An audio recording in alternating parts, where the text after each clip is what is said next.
আমাৰ লগত কি আছে হাউসৱাইফ আছে ৰিটায়াৰ্ড পাৰ্সন আছে ইঞ্জিনিয়াৰ আছে ডক্টৰ আছে বিভিন্ন কেটেগৰীৰ মানুহে ইয়াত পাৰ্ট টাইমলি ইয়াত কাম নিজৰ স্বাস্থ্যটো ভালে ৰখাৰ কাৰণে বস্তুখিনি ব্যৱহাৰ কৰিছে আৰু ভাল লগা বস্তুখিনি আজৰি সময়ত কি কৰিছে জাষ্ট ক্লিয়াৰ ওকে এতিয়া এই সুবিধাখিনি এতিয়া ফাৰ্ষ্টত আহিলে ভাল লাগিব না স্কুলত আহিলে ভাল লাগিব কোনে কোনে ফাৰ্ষ্ট ইনকাম কৰিব বিচাৰে ফাৰ্ষ্ট একদম কিছুমানে লাহে লাহে কৰিছে এটা আপুনি লাহে লাহে আছে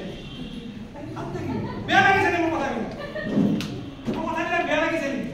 মই মানুহজন টেক্টিক আৰু মোৰ ঘৰত এটা বস্তু কাৰণে গাড়ী খাওঁ মই আৱাজটো ডাঙা মই মিছেছৰ লগত কথা পাতিলে ঘৰৰ মানুহ কিতাপ পায় মই লাহে লাহে কথা পাতিব নোৱাৰোঁ মোৰ হেভি হৈছে যোনে ক'লে বেয়া পায় নেকি নাই মোক মানে স্পিকাৰৰ দৰকাৰ নাথাকে অ'কে থেংক ইউ চ' এতিয়া আমি যদি সঁচাকৈ ফাৰ্ষ্টত ইনকাম কৰিব লগা হয় আমাৰ হাতত কি আছে কি কাৰ্ড আছে লঞ্চ